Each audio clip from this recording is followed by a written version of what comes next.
The Good Wife. Once upon a time there was a wise and good king. He had only one son, a boy named Delibis. Prince Delibis was a clever young man, and the king loved him very much. One day the king called the prince to him and said, "Listen, my son, you will be king after I have died. I want you to be a wise ruler, but you will only be wise if you are happy, and you will only be happy if you marry a good and clever woman. So I want you to travel around my kingdom, look for the best woman you can find and marry her. Then I am sure you will become a good ruler of our kingdom." So Delibis left his father's house and he began to travel around the kingdom. He went to every town and every village. He met the daughters of rich men and the daughters of poor men, the daughters of nomads and the daughters of hunters. Some of them were beautiful, but they were stupid.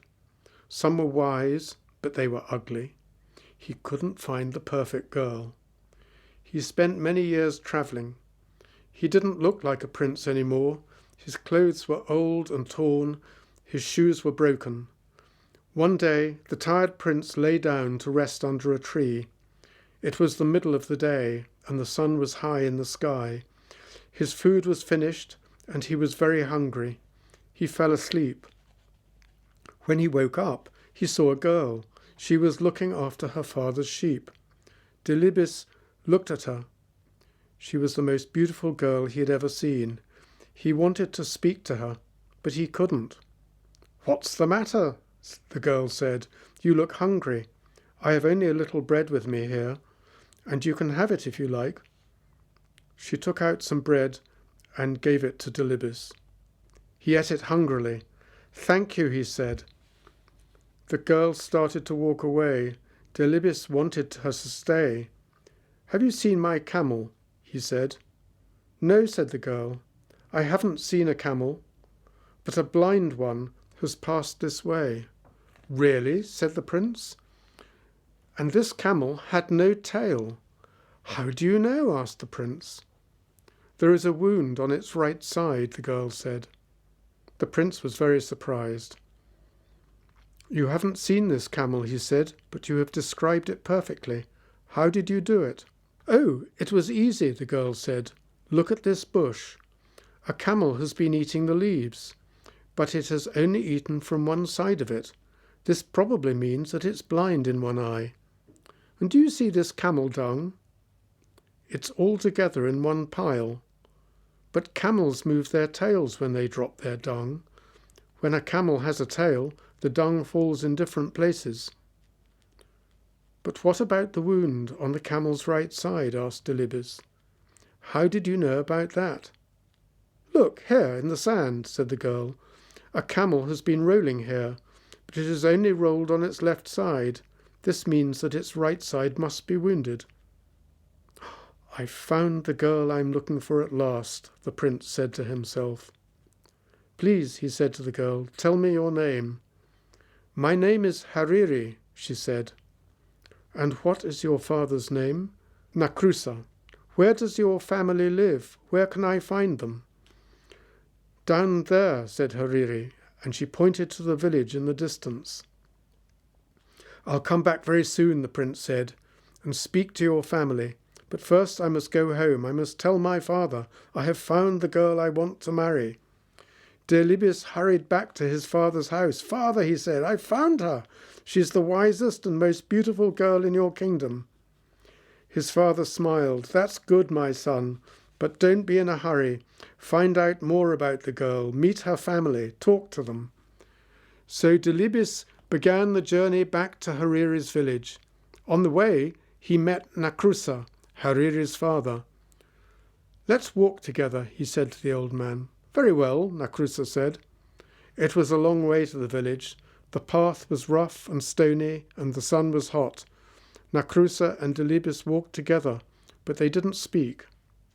At last Delibis said, "The journey is too long, and we are both tired. Let's make it easier. Why don't you carry me? Or if you like, I will carry you. Then the time will pass more quickly. Nacrusa looked at Delibes, but he didn't say anything. What a crazy idea, he thought. What a stupid young man. They walked on, but they still didn't speak. After a while they passed some young shepherds. They were looking after a herd of 100 cows. "Old man," said the prince, "who do these cows belong to?" "They belong to my cousin," said Nacrusa. "He's a very rich man." "Rich?" the prince laughed. "No, he must be poor. I'm sure he's a poor man. I'm sorry for him." Nacrusa shook his head. What a strange young man, he thought. He's sorry for a man who has 100 cows. A little later they passed another herd of cattle. There were 10 cows and 1 bull. "Whose cattle are these?" Delibes asked. "Oh, they belong to my neighbour," said Nacrusa. "He's only a poor man." "Poor?" said the prince. "I don't think so. I think he's rich. Yes, he's certainly a rich man." This young man is crazy, Nacrusa thought. They walked on and on over the hills until they came to a valley. There was a field of wheat in the valley. It was already yellow and ready for the harvest. "Is this wheat free, so that travellers can eat it?" asked Delibes. "Free?" said Nacrusa. "What do you mean, free? Of course it isn't free. It belongs to the farmer." "I don't understand this boy at all," he said to himself. The sun was going down now. It was nearly evening. At last they could see the village in the distance. Some people were coming out of the village. They were carrying the body of a dead man. They were taking him to the cemetery. "Who has died?" Delibes asked Nacrusa. "Who was this man?" "He was a good man," Nacrusa answered. "I knew him well." "And will his name be buried with him?" asked Delibes. "Or will his name live on?" How stupid, Nacrusa thought. The poor old man is dead. Of course his name dies with him. It won't be used again.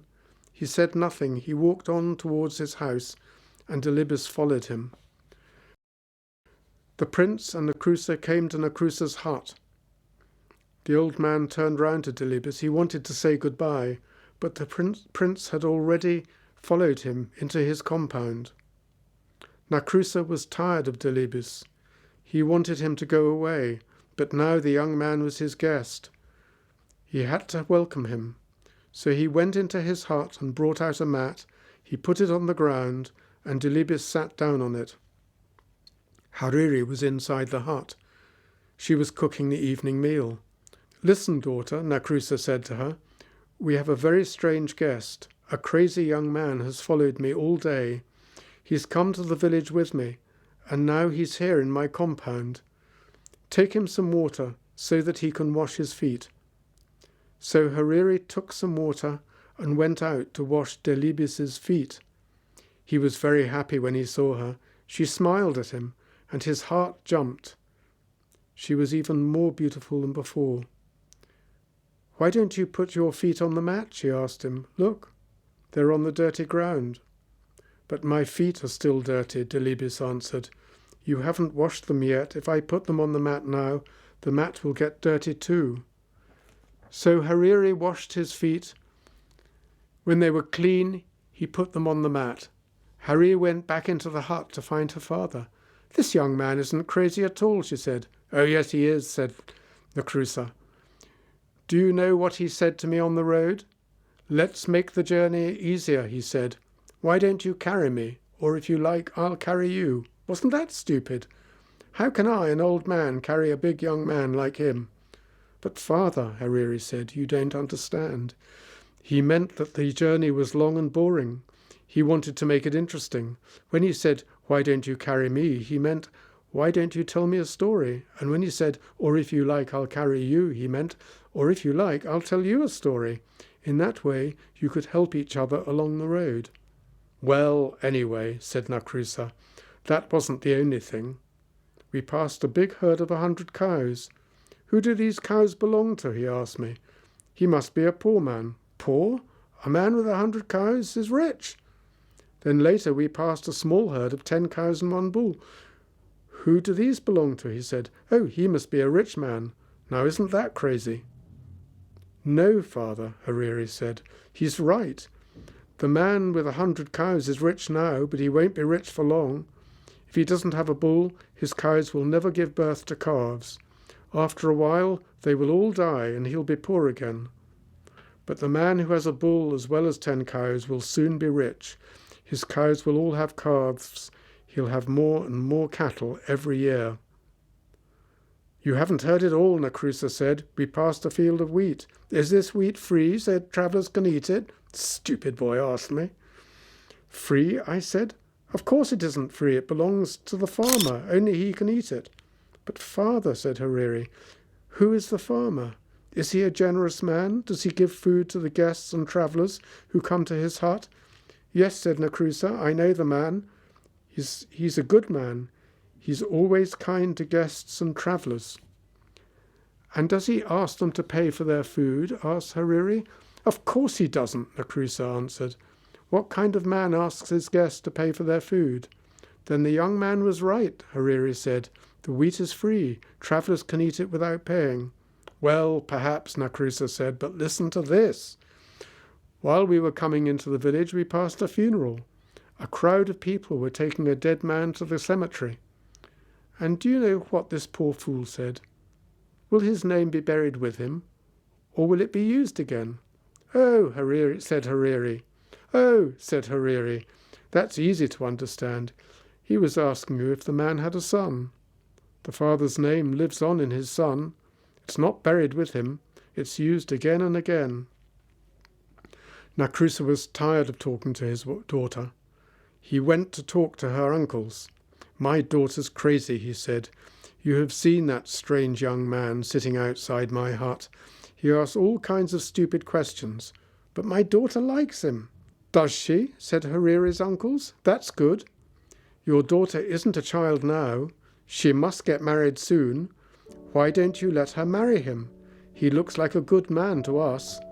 Oh, very well, said Nakrusa, but it's all so strange. I can't understand it at all. They're both crazy. Hariri heard her uncles and her father. She was very happy. He's so handsome, she said to herself, and so clever. He's the best young man I've ever seen. Delibis was still sitting outside the hut on the mat. He heard Hariri's words. He was very, very happy.